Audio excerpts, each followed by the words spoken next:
नमस्कार आप सभी को। आज के इस सेक्शन में आपका स्वागत है। एक नया सेशन, एक नए सत्र को शुरू करने के लिए आप सभी का मैं अभिनंदन करता हूं, आप सभी का स्वागत करता हूं। और एक योजना जो हमें एक बेहतर एज दिला सकता है, उसके लिए हम यहाँ प्लानिंग लेकर आए हैं और उससे सबसे पहले डिस्कस करना चाहूँगा। जब कभी किसी सेशन का पहला लेक्चर हो, पहला फाउंडेशन हो, तो पूरे ही सेशन के लिए सबसे महत्वपूर्ण एक डीएनए की तरह काम करता है, जिसको लेकर हम आने वाले दिनों में काम करते हैं। सो स्टूडेंट्स, बता दूं कि ये ज्योग्राफी ऑप्शनल 66वीं के लिए जो आने वाले एग्जामिनेशन का एरिया है, उसके लिए मैं डिस्कस करने जा रहा हूं how to get extra edge in optional paper. Extra edge में इसलिए कहा कि एक ही सब्जेक्ट को, एक ही विषय वस्तु को बहुत सारे अभ्यर्थी लिखते हैं, बहुत सारे कैंडिडेट्स लिखते हैं। जिसकी कंटेंट्स, जिसकी समझ बेहतर होती है, उसका चयन होता है। नहीं तो फिर से हम इम्प्रूवमेंट करके अगले प्रयास के लिए जाते हैं। तो एक ऐसा प्रयास जो आपका एक बेहतर प्रयास हो, उसमें आपका सिलेक्शन हो जाए, इसके लिए इस लेक्चर को मिलाया हूँ। उम्मीद है इस सेक्शन के डिस्कशन के बाद हमें पूरे ही प्रोग्राम्स के बारे में एक बहुत ही कंक्रीट आइडिया होगा कि हम पूरे ही शेड्यूल में क्या करेंगे और किस प्रकार हम परफेक्शन के करीब आकर अपनी सफलता को सुनिश्चित करेंगे। So this lecture is meant for the total planning, total strategy for getting extra edge over other students, right? So we should start from here. जो आपका एक्सलेंस के लिए जो 5 पड़ाव है, 5 एरिया है, उसको मैं बताना चाहूँगा। जो 5 एरियाज होते हैं, उस एरियाज को मैं मार्क करना चाहूँगा। सबसे पहले देखिए कि इस 5 पड़ाव में जो 5 शब्द हैं, उसकी चर्चा करना चाहूँगा। देखिए कि preparation, assessment, evolution, improvement and perfection, ये 5 स्टेप्स हमने रखे हैं।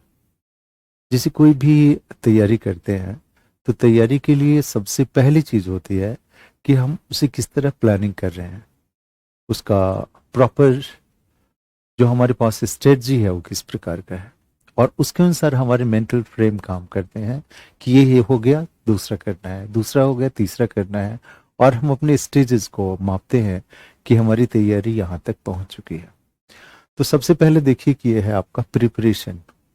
सबसे पहले प्रिपरेशन कैसे किया जाए, इसके बारे में डिटेल से बात करेंगे कि कौन कौन से बुक्स का आप चयन करें, किस प्रकार उसको पढ़ें और किस प्रकार उस कंटेंट्स पे आप एक क्षमता का विकास करें। सो पहला इस एरिया आता है, that is preparation. Second area आता है असेसमेंट। असेसमेंट मीन्स का 2 एरिया आता है कि आप खुद ही सोचें कि आपने कितना तैयारी कर लिया है, उसको लिख के देखें, अपने के स्ट्रक्चर बना के देखें। तो that is a self assessment, right. और दूसरा जो असेसमेंट है वो इवैल्यूएशन के क्रम में आता है, जो आप लिखते हैं और आपके शिक्षक के पास पहुंचता है, और उसके अनुसार जो कुछ आपको इंस्ट्रक्शन मिलता है, एक सजेशन मिलता है, उस सजेशन पे काम करते हैं, फिर से पुनः पढ़ते हैं और इम्प्रूवमेंट के लिए लिखते हैं। तब जाके जो लास्ट आपका उस कंटेंट पे एक क्षमता का विकास होता है, वो आपको परफेक्शन देता है। और जो कभी सिलेक्शन मार्क्स के अंक होते हैं, जिसे हम बिहार के लिए मानते हैं कि 200 से ज़्यादा एक सिलेक्शन का एक निश्चित अंक आपके पास आता है, वो अंक हासिल करना बिल्कुल आसान हो जाता है। सो अगर हम इन 5 स्टेज को, असेसमेंट, प्रिपरेशन, इवोल्यूशन, इम्प्रूवमेंट और जो परफेक्शन का लेवल है, वहाँ तक काम कर लें, तो हमारी सफलता निश्चित हो जाती है। दूसरी चीज मैं बताता हूं कि समय के साथ 65वीं के लिए बहुत सारा टाइम था, और टाइम नहीं भी था तो टाइम बनता गया। जब कभी हमने प्रयास किया, कोरोना काल में भी वहाँ पे जितनी सारी पेंडेमिक का दिन था, क की बुराई दिन था, तो उन दिनों ने हमने रिकॉर्डिंग किया और ऑनलाइन क्लासेस से ले जो भी क्वेश्चंस हम लोगों ने टारगेट किया वो क्वेश्चन एग्जामिनेशन में आया। जिस किसी बच्चे ने दक्षता के साथ, अभ्यर्थी ने दक्षता के साथ लिखा, उसके रिजल्ट जरूर अच्छे आएंगे, राइट। सो हमेशा टफ टाइम, हमेशा कहते हैं कि when going get tough, tough it's going, जब रास्ते मुश्किल हो जाते हैं तो मुश्किल आदमी आगे बढ़ता है ना। एक जनरल सी कहावत है, एक जनरल से लोग यूज करते हैं। तो उन दिनों ने हम लोगों ने रिकॉर्डिंग की और क्लासेस को ऑर्गेनाइज किया। उसका परिणाम सुखद ही आएगा। जब 65वीं का रिजल्ट आएगा तो हमें नजर आएगा कि उन सारे हमारे अभ्यर्थियों ने, जो कैंडिडेट्स थे, उन्होंने किस तरह परफॉर्म किया है। अब इन 5 स्टेटमेंट की बात करता हूं जो हमने दिया है, 5 चीजों की बात करता हूं जो हम चाहेंगे इसके दौरान फॉलो करना, कि आने वाले दिनों में जो हमारा बेस एरिया होता है काम करने का, हम क्या क्या करेंगे, है ना। सो सबसे पहला एरिया है दैट इज प्रिपरेशन। प्रिपरेशन में जो सबसे पहला चीज आता है वो आता है बुक्स का सिलेक्शन। आमतौर पे सभी स्टूडेंट्स ये पूछते हैं कि सर हम इसके लिए कौन कौन सी बुक्स पढ़ लें, कौन कौन सा बुक उचित होगा जो हमें पूरी की पूरी कंटेंट्स को बेहतर से समझ भी सकते हैं और उसके साथ काम कर सकते हैं। तो बुक्स के लिए देखिए, जो ज्योग्राफी वाले हैं, नॉन ज्योग्राफी वाले हैं, दोनों हमारे स्टूडेंट्स हैं। तो देखिए, ज्योग्राफी एक ऐसा सब्जेक्ट है जो साइंस के बच्चों के लिए उतना ही प्यारा है जितना ह्यूमैनिटीज के बच्चों के लिए प्यारा है। साइंस के बहुत सारे कंटेंट्स, रिच एरिया, आपको फिजिकल ज्योग्राफी का सेक्शन आता है, और जो ह्यूमन ज्योग्राफी का एरिया है वो पूरे मानविकी का एरिया है। तो ज्योग्राफी ऐसा सब्जेक्ट है जिसमें ब्लेंड ऑफ बोथ का ही है, दोनों का सुखद मिश्रण है। जो आप अगर दोनों को करते हैं, दोनों की समझ है, तो आप बहुत अच्छा कर सकते हैं। तो इसको बहुत अच्छा से ठोस फाउंडेशन देने के लिए आप जो एनसीईआरटी बुक है, एनसीईआरटी, उस बुक को पढ़ लें, राइट। एनसीईआरटी बुक्स में क्लास 11 एंड क्लास 12, ये दोनों बुक को, माने दोनों सेक्शन के 4 बुक्स को अच्छे से कर लें। तो ये चीज आपको एक बेहतर फाउंडेशन दे देगा। अगर आप इस बुक को नहीं भी किए हैं तो मुझे ख्याल से जो अभी 66वीं के लिए बच्चे तैयार कर रहे हैं, उनको ज्योग्राफी उन्होंने किया हुआ है, जो जीएस लेवल पे, उनको एक बेसिक समझ है, या कहीं भी हमारा कोर्स अवेलेबल है जीएस का, उस सेक्शन को कर लिए होंगे तो ज्योग्राफी आपके लिए बड़ी इजी रास्ता हो जाएगा। कहिए कि आपने अगर मेरे जीएस कोर्स को किया हुआ है किसी भी प्लेटफॉर्म के, आस्था के प्लेटफॉर्म पे या किसी भी प्लेटफॉर्म पे, मैं नाम ऐसे ही ले रहा हूँ कि ऐसा नहीं कि प्रचार के लिए ले रहा हूँ, इसलिए ले रहा हूँ कि जिन प्लेटफॉर्म पे हमने पढ़ाया हुआ है वहाँ ज्योग्राफी के कंटेंट, समृद्ध कंटेंट्स जीएस के अवेलेबल हैं। अगर वहाँ कर लिया है तो जीएस ज्योग्राफी स्टार्ट करना आपके लिए आसान हो जाएगा। अगर नहीं कर लिया है तो पहली बुक जो क्लास 11 और 12 की, उसको रीडिंग दे लीजिए, जितना समझ में आए ठीक है, ना आए, इंटरेस्ट ना आए तो फिर कंटेंट्स हमारे वीडियोस के साथ करें, लेक्चर के साथ करें। दूसरा जो है एडवांस बुक, एडवांस बुक जो परिष्कृत एरिया है, जो एडवांस बुक है, उसमें बहुत सारे बुक्स को नहीं पढ़े। एडवांस बुक में देखिए आपके पास खंड क है, खंड का माने एक एरिया, उसका खंड 1 का 1 और 2, 1 एरिया में एक ही बुक को पढ़े। देखिए, दुनिया में फिजिकल ज्योग्राफी की ढेर सारी बुक है, बहुत सारे बुक्स को प्रिस्क्राइब भी कर देते हैं, मैं भी बोल देता हूँ, चाहे वो कॉलेज में हो, यूनिवर्सिटीज में हो, कहीं भी हो, एकेडमिक एग्जाम में हो।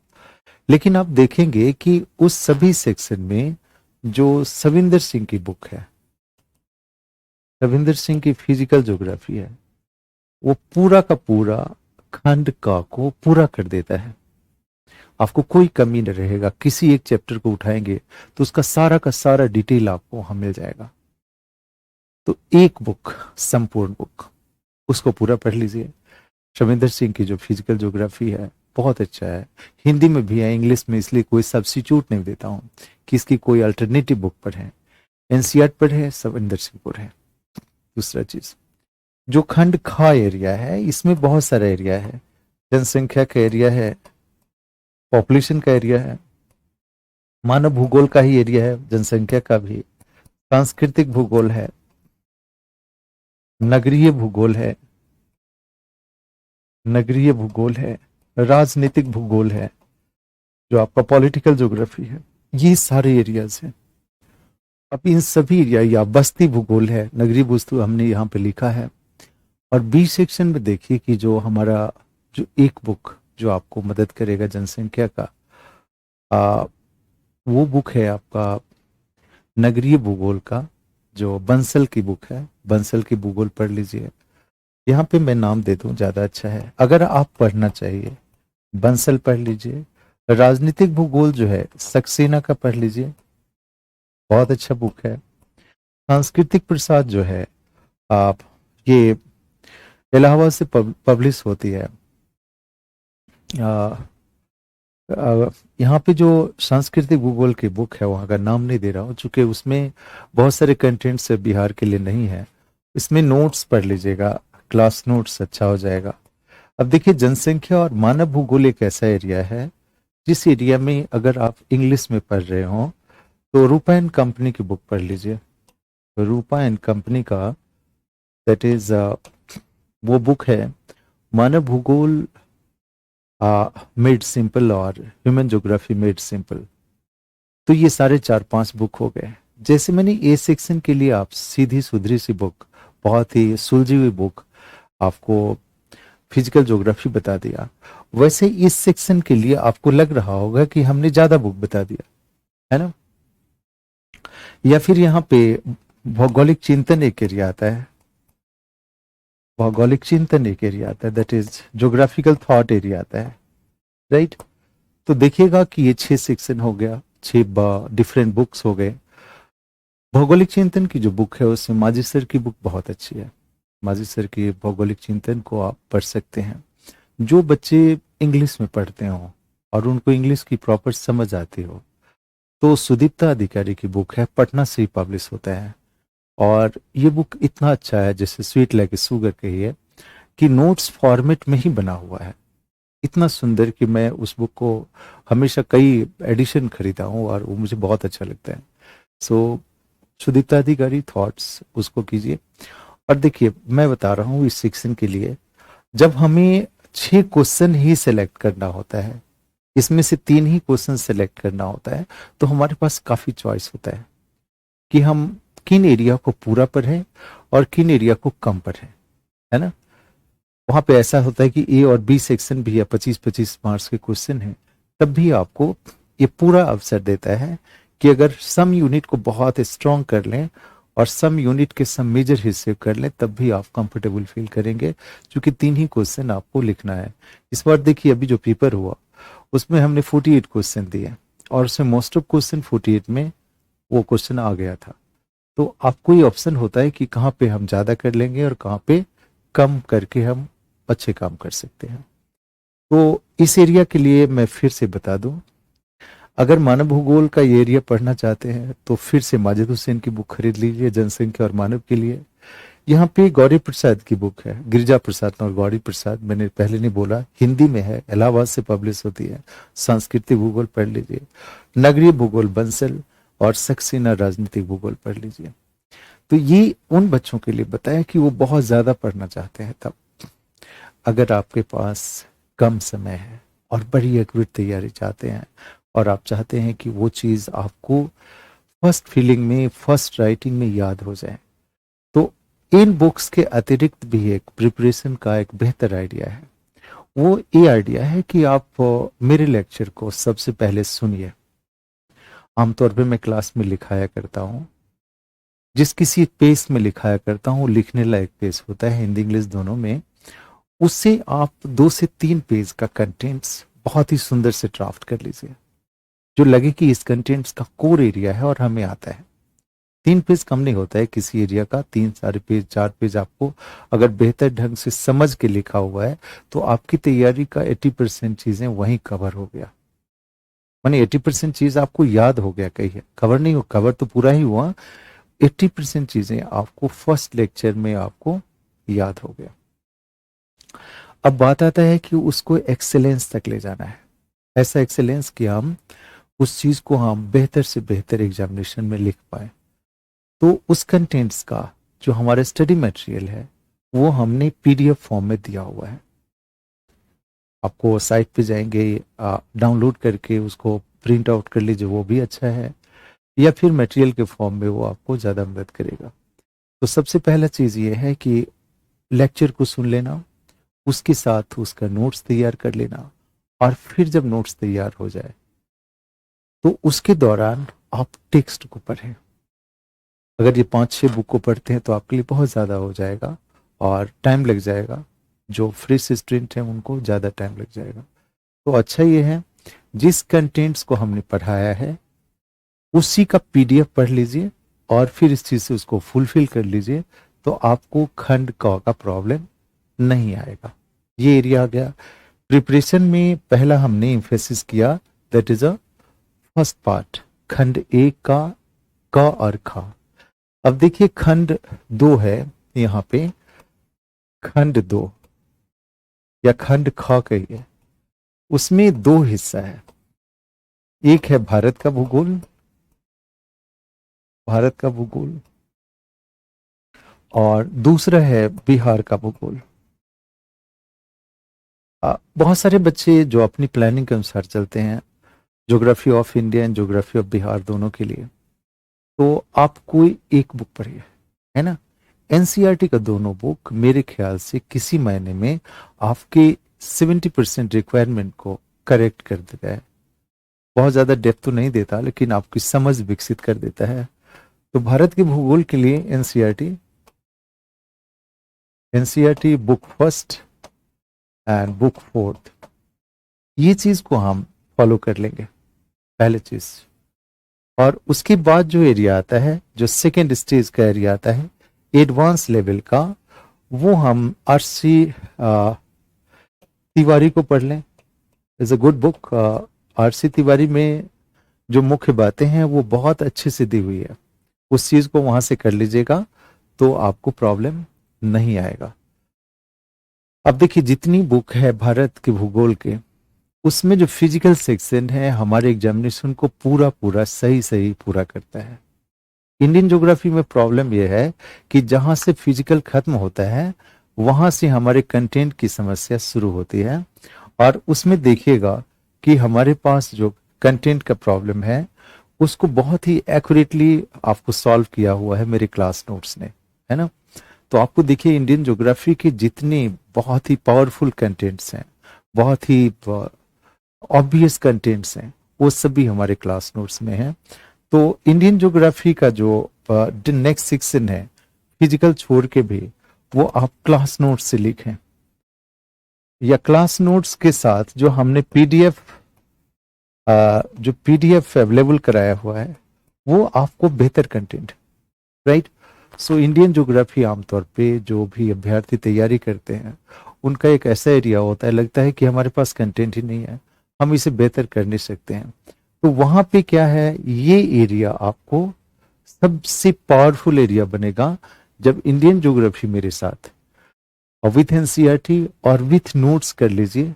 तो यहाँ पर ही आपको, जहाँ सभी बच्चों के कम मार्क्स आते हैं, वहां पे यहाँ पे आपको सबसे ज्यादा अंक मिलने की संभावना होगी।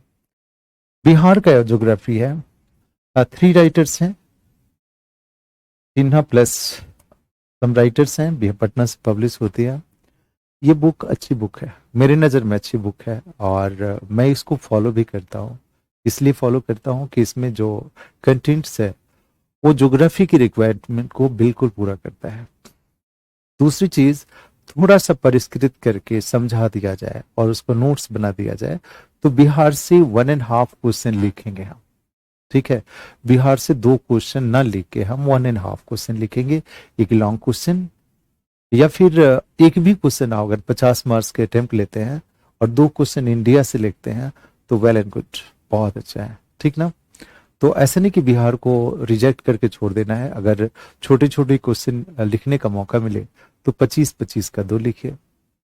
अगर फिजिकल से एरिया अच्छा पूछ दिया है तो आप 2 क्वेश्चन भी लिख सकते हैं, लेकिन मेरी स्ट्रेटजी ये हो कि एक लॉन्ग क्वेश्चन बिहार से लिखा जाए, बाकी 2 इंडिया से लिखा जाए। अब इस तरह हमने प्रिपेयर कर लिया तो हमारे पास बुक लिस्ट भी हो गया और इसकी एक प्रॉपर योजना भी हो गई कि हमने प्रिपरेशन के दौरान कौन से कंटेंट्स को फॉलो करेंगे और उसे किस प्रकार हम तैयार करेंगे। दूसरी चीज क्या है, जब हम नोट्स लिखें तो इन चीज को जरूर तैयार करें कि एक नोट्स का इस तरह का बॉडी बनाएं। ऐसा नहीं हमने बीच का छोटा बना दिया है, यहां पे डायग्राम बनाएं, ये एरिया डायग्राम के लिए हो और ये एरिया आपका नोट्स के लिए हो, जो एक्स्ट्रा चीजें आप लिखते हो, और ये एरिया आपका बॉडी का हो गया, मेन एरिया हो गया। तो जब भी हम क्लास नोट्स लिखते हैं हमारे साथ, आप लेक्चर के साथ लिखेंगे तो आप ये फॉलो करेंगे, जो आप यहाँ लिख रहे हैं उसके साइड में यहाँ डायग्राम जरूर फॉलो करें। और यहाँ पे जहाँ कहीं से आपने कुछ सोचा, आपकी अपनी समझ विकसित हुई, उसको वहां पे जोड़ दिया, तो वो चीज बड़ी एडवांस लेवल पे प्रिपेयर हो जाता है। तो मेरे ख्याल से जो ये प्रोसेस है, ये नोट्स लिखने के दौरान फॉलो करें तो आपको एक बेहतर एज मिलेगा सभी कंटेंट्स को तैयार करने में, ठीक है। तो ये हम फॉलो करेंगे जब हमारा लेक्चर सेशन चलेगा, उसके दौरान हम इन चीजों को फॉलो कर लें। फिर जो दूसरी चीज आती है, जो प्रिपरेशन के बाद असेसमेंट। असेसमेंट में क्या करें, असेसमेंट में होता है आपका कि आपने अपना मूल्यांकन किया। असेसमेंट किसी और के द्वारा भी होता है, मेरा मानना है आप खुद असेसमेंट करें और उस असेसमेंट में आप ख्याल रखें कि आप स्ट्रक्चर बना लें, स्ट्रक्चर बना लें, स्ट्रक्चर के साथ डायग्राम बना लें। ये बड़ा इंटरटेनिंग काम है, बहुत ही आनंददायक काम है मेरे ख्याल से। जो पढ़ने वाले बच्चे हैं उनको बहुत ज्यादा एक रिक्रिएशन सा लगता है, जैसे आपने तैयार कर लिया और शाम के समय या कभी ऑफ टाइम में बैठे एक पेज को पूरा ड्राफ्ट किया और उस चैप्टर के स्ट्रक्चर को बना लिया कि हमें कितना रिकॉल है, और उस चैप्टर के सहारे डायग्राम को तैयार कर लिया कि हमें वो डायग्राम कितना अच्छा से बनाने आता है। देखो, एक बैठे बैठे कम समय में कितनी परफेक्ट होके हम उस एग्जामिनेशन के मूड में रह जाते हैं। वो असेसमेंट का एरिया आपके लिए है, जो आप खुद असेस कीजिए। जब आपका असेसमेंट हो जाए तब क्या कीजिए, नेक्स्ट लेवल पे जाइए, राइट, नेक्स्ट लेवल पे जाइए, दैट इज इवैल्यूएशन। जो कोई पढ़ा है, सेल्फ असेसमेंट करने के बाद, स्वमूल्यांकन करने के बाद आप चले जाइए, इवैल्यूएशन मीन्स टेस्ट। तो आप इसको टेस्ट लिखिए। टेस्ट सीरीज में आप वीक में 1 डे और 2 डेज, 2 डेज, कम से कम 2 दिन सप्ताह में आप क्या कीजिए कि उस आंसर को लिखिए। आमतौर पे अपने जो लिखते हो तो डेली लिखिए, एक क्वेश्चन जरूर लिखिए। और जब आपको लगे कि हमारा प्रिपरेशन किसी यूनिट का बहुत ही मैच्योर हो गया, हमारी तैयारी मैच्योर हो गई, तो आप वीक में 1 डेज एक कंप्लीट पेपर लिखिए। इससे क्या होगा, जो एग्जामिनेशन के टाइम में जो 3 आवर्स टाइम होते हैं, उस समय आपको ये नहीं रहेगा कि एक क्वेश्चन ज्यादा लिखा गया, एक कम लिखा गया। 3 आवर्स में एक बेहतर आंसर लिखने की क्षमता होगी, शब्दों की चयन की क्षमता होगी, और क्या चीज इनकरेक्ट हो गया उसका आपको फीडबैक मिल जाएगा। जो हमारी मूवीशाला का ऐप है उसमें देखिएगा कि उसमें लिखने के साथ साथ उसमें ओरल फीडबैक भी है, वीडियो फीडबैक भी है। तो वो चीज आपको उस कॉपी के साथ आपको ओरल और वीडियो फीडबैक मिल जाया करेगा, और उसके द्वारा आप देखेंगे कि आप अपनी क्षमता का पक्का इवेल्युएशन, प्रॉपर इवेल्युएशन का पता कर पाएंगे कि हमारी तैयारी कितनी मैच्योर हुई है। इस चीज को काम कर लेंगे। वहां पे देखिएगा कि इम्प्रूवमेंट, इम्प्रूवमेंट का अर्थ मेरे समझ में क्या है उसको समझिए। कि इम्प्रूवमेंट मेरे समय में है कि फिर से पढ़ना, फिर से पढ़ना, दैट इज फिर से रिवीजन करके उसको इम्प्रूव करना। जहां जहां डायग्राम की कमी हो गई, जहां जहां मैप छूट गया, जहां जहां डेटाज पुराने हो गए, उन सभी को इम्प्रूव करके फिर से लिखना। राइट। इम्प्रूवमेंट में हम तीन चीजों को ध्यान देते हैं। तैयारी और लिखने का एरिया होता है जिसको बोलते हैं एबीसी। एबीसी मीन्स होता है एक्यूरेट, बी मीन्स होता है ब्रीफ, एंड सी मीन्स होता है करेक्ट। एक्यूरेट मीन्स क्या हुआ, जो क्वेश्चन में पूछा गया हो उसी को लिखिए, उससे आगे मत लिखिए। जैसे देखिए किसी किसी बच्चे को क्या होता है, कोई क्वेश्चन बहुत अच्छा से तैयार हो और उसको लगता हो कि इसको हम बिल्कुल अच्छा से लिख सकते हैं, अगर क्वेश्चन में नहीं भी पूछा गया तब भी लिख जाते हैं, तो वो मत लिखिए। एक्यूरेट मीन्स क्या हुआ, उन्हीं चीजों को लिखा जाए जो आपको क्वेश्चन के प्रकृति के अनुसार है, दैट इज एक्यूरेट। दूसरा होता है ब्रीफ, बहुत ज्यादा मत लिखें, उतनी शब्दों में लिखें जिससे कि उस कंटेंट पे जितनी बातें हो सकती हो वो चीज बेहतर से बेहतर रूप में लिखा जा सके और आपका टाइम बर्बाद ना हो। And the C is correct. Correct means correct तीनों फॉर्मेट में, वर्डली करेक्ट हो, डायग्राम से करेक्ट हो, मैप से करेक्ट हो। तो स्टूडेंट्स मैं मानता हूं कि हमारे जितने भी प्रयास हैं और बिहार के जितने भी बच्चे हैं, जहां जहां जिस किसी कॉर्नर से एग्जाम दे रहे हैं, सभी को फायदा होगा अगर हमारी इवैल्यूएशन के बाद, हमारे मूल्यांकन के बाद आपने इन तीनों चीज को प्रॉपरली फॉलो किया है, that's accurate, brief and correct. तो आपको लगेगा कि हमारे आंसर सबके आंसर से यूनिक आंसर हैं और हमें बेहतर से बेहतर 200 मार्क्स में आमतौर पे एक कट ऑफ मानता हूँ। मेंस के लिए ज्योग्राफी में एक बेहतर स्कोर करने के लिए, सिलेक्शन के लिए उससे भी बेहतर मार्क्स आपको आ जाएगा। और फिर हम एक जब फाइनल सिलेक्शन के लिए एक परफेक्ट तैयारी, एक परफेक्ट मोड पे हम ऐसे जगह पे खड़े होंगे जहां मेरा हम सबका सिलेक्शन जरूर होगा। राइट। देखिए एक स्टूडेंट्स का सिलेक्शन एक टीचर का भी सिलेक्शन होता है, इसलिए हमने कहा हम सबका सिलेक्शन जरूर होगा और एक टीचर का प्रयास ही स्टूडेंट का भी प्रयास होता है।